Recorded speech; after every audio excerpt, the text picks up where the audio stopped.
신종 코로나 바이러스 감염증 확산이 미중 양국 관계에도 영향을 미치고 있다. 미국 도널드 트럼프 대통령은 코로나19를 중국 바이러스라고 불렀다.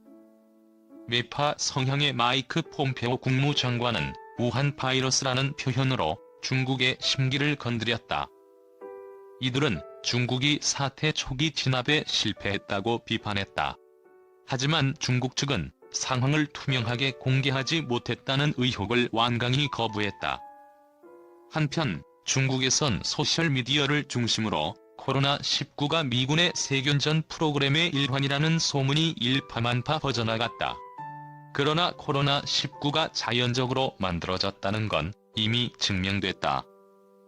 양국의 신경전은 설전에 그치지 않고 구체적 행동과 국제 외교 무대 신경전으로 이어지고 있다. 이달 초 미국이 EU 국가에서 온 여행자에게 국경을 닫는다고 할 때 중국은 오히려 이탈리아의 의료팀과 물자를 보낼 계획을 밝혔다. 이란과 세르비아에도 지원했다. 중국산 바이러스라던 트럼프. 코로나19 확산, 아시아계 미국인 잘못 아냐? 코로나19 확산이 중국 외교에 미치는 영향. 중국의 이런 행보는 국제 무대에서 큰 함의가 있다.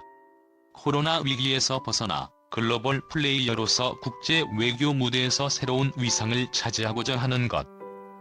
현재 세계 각국의 정치 체제는 전례 없는 위기 관리 능력을 평가받고 있다. 지도자에겐 리더십을 검증받는 시기도 하다.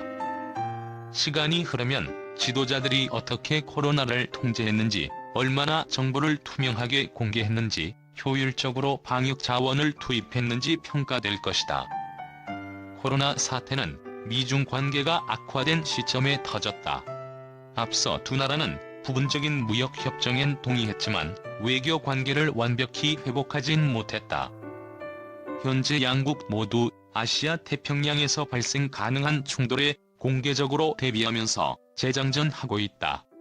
중국은 적어도 아시아에선 이미 초강대 군사 대국이다. 그리고 국제 지위를 더 높이기 위해 노력하고 있다. 글로벌 코로나 사태로 미중 관계는 더 악화할 것으로 보인다. 사태가 종식되면 중국의 경제 회생은 초토화된 세계 경제를 재건하는 데 중요한 역할을 할 전망이다. 현재로서는 중국의 지원이 바이러스 퇴치에 필수다. 또한 중국의 의료 데이터와 경험도 필요하다. 중국은 의료 장비와 마스크나 보호복과 같은 일회용품을 생산하는 거대 기업으로 천문학적으로 늘어난 감염 관련 물품의 수요를 감당할 수 있다. 중국은 다른 나라들이 할 수 없는 방식으로 생산을 확장할 수 있는 전 세계 생산 기지인 셈이다. 중국 또한 이런 수요에 부응하려 하지만 일각에선 트럼프 대통령이 이를 막는다는 비판도 있다. 스페인 코로나19 사망자 수 중국 추월. 지도와 그래프로 한눈에 보는 코로나19. 트럼프 행정부는 당초 코로나 사태를 미국 우선주의와 자국 체제의 우월성을 내세울 기회로만 봤지 심각하다고는 생각하지 않았다. 하지만 현재 글로벌 리더십은 위기에 처했다. 오바마 정부의 아시아 전문가인 국무부 동아시아 태평양 담당 전 차관보 커트 캠벨과 러시 도시는 최근 외교 전문지 포린 어페어즈의 다음과 같이 기고했다. 지난 70년간 미국이 지탱해온 글로벌 리더로서의 위상은 부와 권력에서만 나온 것이 아니다. 바른 국내 통치를 통해 얻게 되는 정권의 정당성과 국제사회의 공공재를 제공하는 역할, 그리고 위기 때마다 필요한 리더로서의 조정력 등에서도 나온다.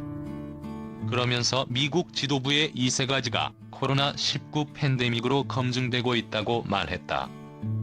지금까지 미국은 이 검증에서 낙방했다. 중국은 미국이 주춤한 틈에 생긴 리더십 공백을 채우기 위해 신속하고 능숙하게 움직이고 있다. 혹자는 이런 분석에 냉소적일 수 있다. 어떻게 이 시국이 중국에 유리한지 의문이 갈 것이다.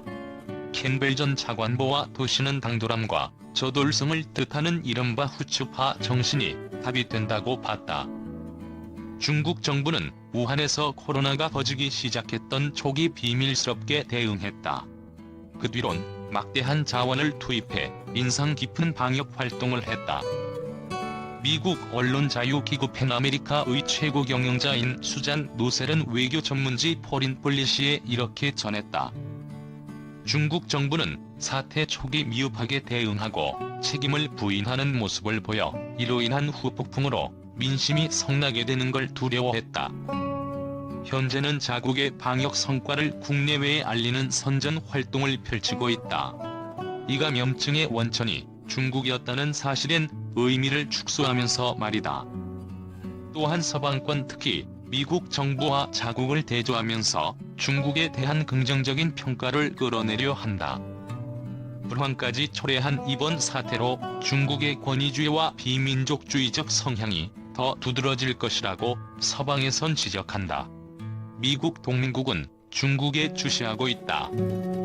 트럼프 행정부를 대놓고 비판하진 않겠지만 중국이나 중국 기업을 대하는 태도, 이란 문제나 다른 지역 정세를 대할 때 예전과 다른 행보를 보일 수 있다. 중국은 코로나 사태를 계기로 다른 나라에 손을 뻗치며 미래 국제 관계를 재설정하기 위한 발판을 다지는 중이다. 코로나 확산 방지를 위해 이웃인 일본과 한국과 연대를 맺었고 EU에는 필수 보건용품을 지급해 이른바 에센셜 파워로 나가기 위한 길을 열었다. 캠벨 전 차관보와 도시는 포린 어페어스 기구를 통해 이런 상황을 영국의 쇠퇴에 비교했다. 영국이 1956년에 수에즈 운하 점령 작전에 실패하면서 지도층은 부패의 길을 걸었고 열강으로서의 힘을 잃게 됐다며 미국과 비교했다. 그러면서 만약 미국이 코로나 사태에 앞장서 대응하지 못하면 이번 사태가 미국의 또 다른 수에즈 순간을 들 수 있다는 걸 미국 정책 위반자들은 인식해야 한다고 강조했다. 코로나19는 2019년 말 중국완에서 처음 발생했다. 우한의 동물시장에서 집단 감염이 발생했다. 공식 명칭이 사즈커브2인 이 코로나 바이러스는 박쥐에게 감염되는 바이러스와 밀접한 연관이 있으나 이 바이러스가 박쥐에서 사람에게 전염되기 전 다른 동물을 거친 것으로 여겨진다. 이 의문의 매개체 동물이 무엇인지는 아직까지 모른다. 어쩌면 향후 추가 감염의 원인이 될 수도 있다. 여름이 되면 전염성이 약해질까? 감기나 독감은 여름보다 겨울에 더 흔하다. 그러나 날씨가 보다 따뜻해지면 코로나19의 전염성이 변할 것인지에 대해서는 알려진 게 없다. 영국 정부의 과학 자문단은 계절에 영향이 있을지가 불확실하다고 경고한 바 있다. 만약 있다 하더라도 감기나 독감보다는 그 영향이 작을 것이라고 본다.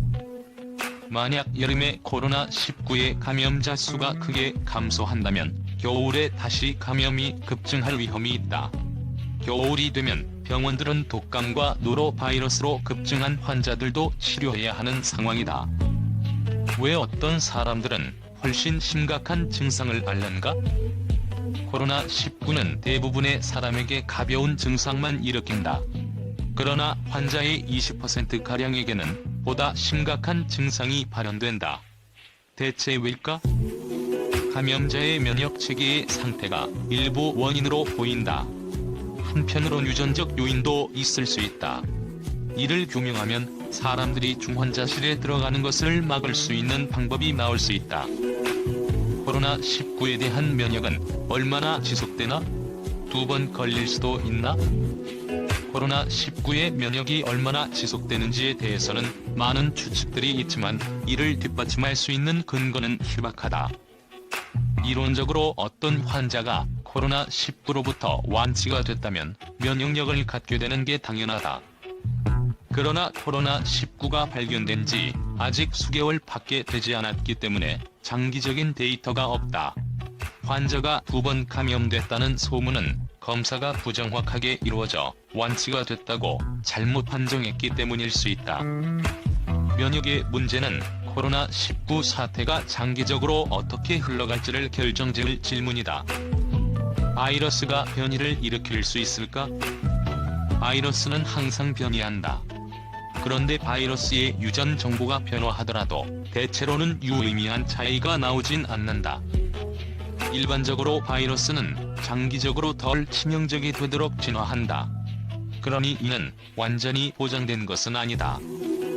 우려되는 것은 코로나19 바이러스가 변이를 거친 후 면역 체계가 더는 바이러스를 인식하지 못해 개발된 백신이 더는 작동하지 않게 되는 상황이다.